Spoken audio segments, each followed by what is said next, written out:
8:04 y ya están con nosotros aquí en el estudio Dulce María Sauri y Federico Berrueto. Bienvenidos. Buenos días. Muchas gracias, muy amable. ¿Cómo están? Muy bien, ¿todo bien? Todo muy bien. Estando con ustedes no podemos estar de otra manera. Eso es bueno, eso es bueno. A ver, voy a hacer una propuesta. Viene, A ver, échele. Reporten ustedes el día que no haya problemas de tráfico en esos puntos del periférico de Mérida. Esa será la nota, ¿no? Efectivamente. Sí. En vacaciones de Semana Santa, tal vez. Sí. Hay algunas glorietas que han funcionado muy bien y que han logrado darle un poquito de movimiento, pero hay otras que simple y sencillamente... La ciudad está cambiando, sí, y se está sobrepoblando, y eso significa también un problema de movilidad que se está acentuando día con día. Sí. Y además como diferentes formas de manejar de todos, ¿no? Los yucatecos yo me atrevo a decir que no sé manejar con tráfico y otros que los que vienen de la Ciudad de México que entienden muy bien el uno por uno, pero que aquí no. Entonces como que Y otra cosa, yo le tengo mucho miedo al periférico de Mérida. Sí, ¿cómo no? Mucho más que al periférico de la Ciudad de México, hasta que logré precisar por qué. ¿Por qué? Porque en el periférico de la Ciudad de México solamente van coches, ¿verdad? Y eventualmente motocicletas de cierta cilindrada, o sea, las grandes. Sí. En el periférico de Mérida va todo. Si tuviéramos elefantes y camellos, también irían en el periférico de Mérida. Sí. Estos tricitaxis o no sé qué son todo. peligrosísimos. Y los camiones, volquetes, y todo va ahí. Recordatorio a las motocicletas que no deben de subirse a los puentes. Recordatorio. Pero esa es una situación imposible de remontar y que exige algún día un programa a fondo para ver esa situación que está causando cientos de vidas al año. Sí, y las soluciones que tenemos que empezar a buscar ya. Efectivamente. Pero bueno, oigan, queremos conocer su opinión el día de hoy. A mí me parece, yo no entiendo mucho de estos temas, pero eso de hacer una tómbola para decidir quiénes son los posibles mejores candidatas a ser juzgadores en nuestro país, me parece algo que no entiendo por qué no nos estamos de verdad pegando de gritos en todas partes por lo que va a suceder. ¿Qué opinas de la tómbola de hoy? Pues mira, la parte jocosa, había una canción en la década de los 60 que decía, la vida es una tómbola, tómbola. O sea, la vida de Morena ha sido una tómbola. Pero una tómbola que desde la primera vez que se aplicó para las candidaturas de 2018 significó control. La tómbola es control, precisamente porque se sabe que entra en primer lugar, y se aseguran de que lo que entre sea prácticamente en forma exclusiva gente que no les pueda representar ningún problema. Entonces lo que salga es absolutamente intrascendente. Y en el caso del Poder Judicial, efectivamente, deberíamos estar verdaderamente alarmados y no lo estamos, porque eso también nos da una ponderación sobre el aprecio social a los otros dos poderes. Me refiero también al legislativo. Ejecutivo y legislativo en el imaginario social está muy lejos de su vida cotidiana, muy distinto del ejecutivo, tanto federal como estatal y municipal. Entonces, sorprende, lastima y sobre todo no se mide la consecuencia de lo que está a punto de suceder. Porque yo todavía añadiría un elemento más. La elección del 1 de junio próximo de jueces, magistrados y ministros es una elección que no solamente va a lastimar al Poder Judicial, sino va a lastimar al proceso electoral del país en su conjunto. Nunca más se volverán a organizar elecciones de la misma manera como se organizaron antes de este proceso de junio. O sea, el deterioro institucional del INE se va a acentuar con esta elección y lo vamos a pagar todos en 2027. Bueno, la tómbola es la medida de la irresponsabilidad y también revela una cosa, que es una farsa. La supuesta democratización de la decisión para designar juzgadores. Lo que señala Dulce es muy relevante, la indiferencia. Y la indiferencia no solamente viene de la gente, que yo lo puedo entender a la gente porque pues pueden sentir que su relación con el Poder Judicial es tan distante que finalmente, hasta que no tienen un problema serio, pues valoran lo relevante que es tener un buen sistema de justicia, pero como eso es excepcional, pues simplemente la gente no le pone mucho interés. Pero a mí lo que me preocupa no es la gente, me preocupa Finalmente, por ejemplo, los sectores productivos, una parte importante de la opinión pública, pues es complaciente. Fíjense que estaba yo buscando qué encuestas a profundidad había de la reforma del Poder Judicial, pensando en que la Corte, las cámaras, el gobierno federal, alguna universidad como la UNAM o el Instituto de Investigaciones Jurídicas, hubiera hecho una investigación a fondo, ¿verdad?, de cómo ve las personas la reforma. Y no encontré una sola encuesta. Y esto lo que revela es, pues sí, nos inconformamos, pero nadie está haciendo nada, ni siquiera para estudiar el tema. No, es increíble, increíble. Con respecto a lo que ha pasado aquí en Yucatán, lo que pasó en Tequit, que se volvió una noticia internacional, que la ONU incluso dio ahí algún mensaje, obviamente las diferentes asociaciones de derechos humanos, la propia CODEI, etc. ¿Qué es lo conducente? O sea, ¿qué es lo que debe de suceder? Porque también se había dicho, el gobernador sacó un mensaje, no ha ido al municipio. ¿Qué se debe de hacer?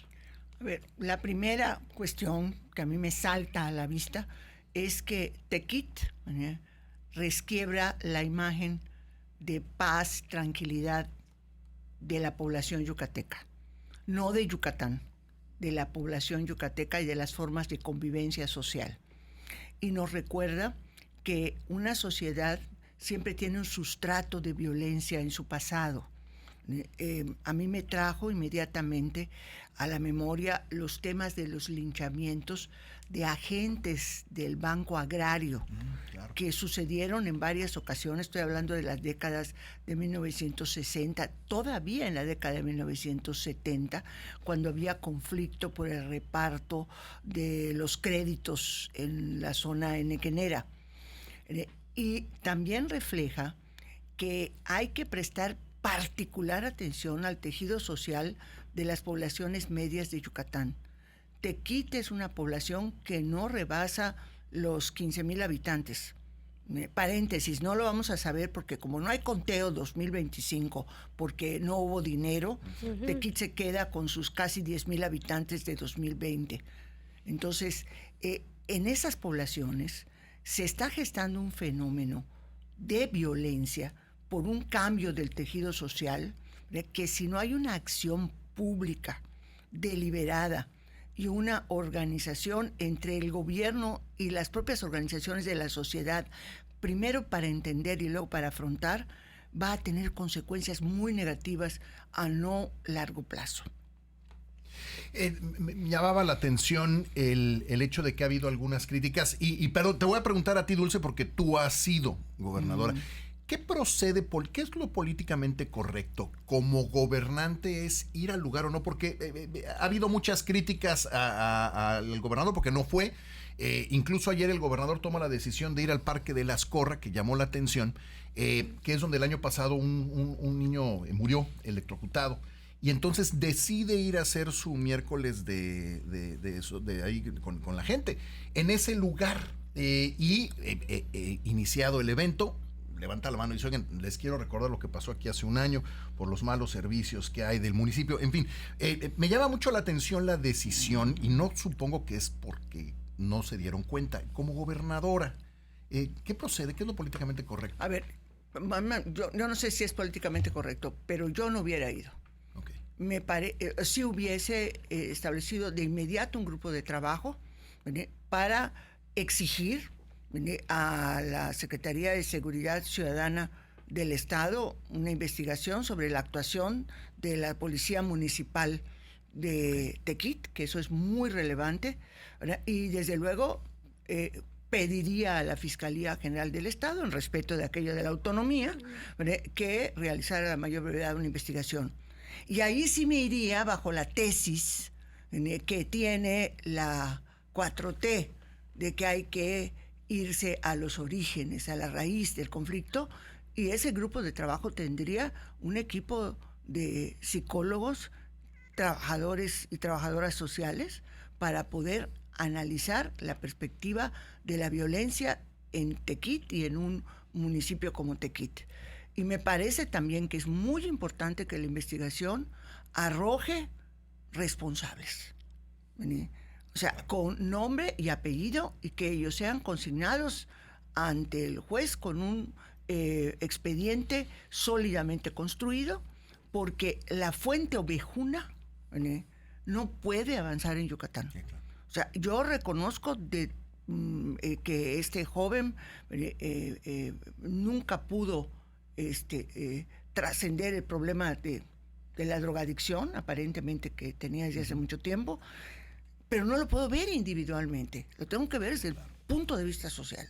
Nada más para que usted que nos escucha, le recordamos que Fuente Ovejuna era un pueblo y matan a un comendador, y cuando le preguntan a la gente ¿quién mató al comendador?, dicen el nombre del pueblo, por si se le ha olvidado. Es Fuente Ovejuna, se llamaba el pueblo. Bueno, el tema, y quiero abundar en lo que dice Dulce, del problema del tejido social. Tenemos la sospecha fundada, y no es un caso de Yucatán, es un caso del país, de que el tema de las adicciones está generando un problema muy, digamos, socializado. Llega a las familias, llega a las escuelas, llega a las comunidades, llega a las formas de convivencia cotidiana. Y el problema es que no tenemos información. Supuestamente iba a haber una investigación del gobierno federal con detalle y precisión para saber, bueno, cuál es el tema o cuál es la profundidad o la complejidad del tema de las adicciones. Y no tenemos esa información. La última encuesta que se hizo fue hace bastante tiempo. Pero esto, ¿por qué lo digo? Porque sí creo que necesitamos un diagnóstico más fino. Me preocuparía mucho que lo que sucedió en Tequit no se corresponda a un municipio, sino más bien a una realidad que tienen muchas otras comunidades o muchos otros municipios, y que no nos estemos dando cuenta. Y que a lo mejor en algunas ocasiones se manifiesta con un homicidio, en otras ocasiones pues a lo mejor ni siquiera hay violencia, pero hay una descomposición brutal de la vida social.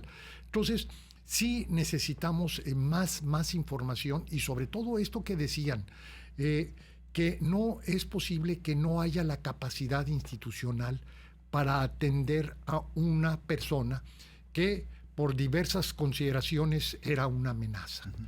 Y eso entraña una responsabilidad, pues no es familiar ni es nada más la del individuo que finalmente tuvo la peor de las suertes, sino más bien es una irresponsabilidad institucional. Y es, vamos a decirlo, colectiva, y desde hace mucho tiempo.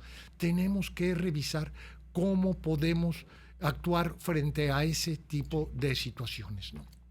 Y la importancia de entender en qué estamos, ¿no? ¿Dónde estamos? Ayer hubo otro ataque en Ucú, lo mismo, una persona que estaba bajo la influencia de lo que haya sido, ataca a un doctor porque no le dio dinero para comprarse un refresco, por ejemplo, ¿no? Y bueno, afortunadamente no pasó a mayores más allá del doctor herido. A ver, tenemos que entender que estamos en una coyuntura crítica en el estado de Yucatán. Y las coyunturas críticas se caracterizan porque las decisiones que se toman en ese momento tienen impacto profundo en el futuro. Empezamos esta entrevista hablando del tema del tráfico. Estamos hablando ahora de los municipios de tamaño medio de Yucatán y el deterioro de su calidad de vida. Si no se atajan, si no se enfrentan estas situaciones, la calidad de vida de la que nos preciamos los yucatecos, y especialmente el tema de la seguridad, puede muy pronto quedar en el pasado. A ver, el señor gobernador pudo haber usado mucho mejor su tiempo si hubiese convocado en Palacio de Gobierno o en el propio Parque de las Corras, si quiere seguir en su batalla con el local. Ayuntamiento de Mérida, ¿no? A un equipo de investigación social con capacidad resolutiva, primero propuesta y luego resolutiva, para los temas de descomposición social que se están gestando en el interior de Yucatán. Por no hablar de Mérida, porque Mérida tiene una dinámica propia. Y el tema de los cambios que tienen que ver mucho con la drogadicción, pero también con la migración. Personas que tienen relaciones laborales durante la semana en Cancún, el norte de Quintana Roo, van el fin de semana al pueblo, llevan una serie de prácticas, de costumbres que están transformando ahí la vida social. Y yo rescataría también algo que a mí me preocupa especialmente, que tiene que ver con las policías. La madre autorizó o llamó a la policía, Quito municipal o estatal, para que se llevaran al hijo. Confió en la policía y la policía no pudo enfrentar esa situación. Ahí hay otra poderosísima llamada de atención. O sea, a ver, están las policías municipales con capacitación para responder situaciones de esta naturaleza. ¿Han tenido alguna práctica en cómo enfrentar a las personas drogadictas? Me parece que no. Y ese es otro terreno a explorar. Yo no entiendo la crítica o la descalificación a las autoridades per se. Nunca lo he entendido así. Siempre he pensado cómo podemos salir del error y empezar a tratar de crear condiciones, en este caso, para que se conserve la paz y la tranquilidad de Yucatán. Y hay que empezar por aceptar la situación. Es que ese es justamente el problema. Que no lo veo. Y además verlo en las dos dimensiones. Desde luego está la parte de seguridad, policíaca, etcétera, pero también está el problema social, sí, claro, o el problema de salud, por decirlo. Y hay que trabajar en los dos sentidos, no nada más en uno de ellos, ¿no? Qué complicado. Sí. Bueno, pues como siempre, muchas gracias. Ay, a ustedes también. A ver si la próxima que semana sea nos leve da... el tráfico de regreso. Nos da tiempo de platicar de Rubén Rocha Moya, este gobernador allá en Sinaloa, que nada más para entender bien... Vamos a tener ¿por qué tiempo. No te porque vamos a tener tiempo, vamos ¿verdad? a hacer varios jueves de Rubén Rocha. Sí, qué Moya. cosa, para poder entender qué es lo que está pasando. Y nada más para cerrar, veía ahorita en la mañanera a la presidenta Sheinbaum que mostraba una presentación en la que dice: México es el país con menos desempleo de la tierra. Y nos ponen hasta arriba, que también... Y somos el más democrático del mundo. Somos también. el más democrático del Sí. mundo. O sea, es que es un paraíso. Somos el más democrático del mundo y es donde menos desempleo hay en la tierra. Y nos pone ahí en el gráfico. Tema que a ver si también nos da para la próxima semana. Hombre, cállate. En México el desempleo es un lujo que muy pocos se pueden dar. Cierto. Dulce María Sauri, muchísimas gracias como siempre. Te leemos como todas las semanas y te seguimos como siempre. Hay que seguir la Dulce Sauri, así es como se le debe de seguir. Federico Berrueto, siempre un gusto. Muchas gracias. Te leemos todos los días también y te seguimos siempre. Gracias. @Berrueto es como se le debe de seguir.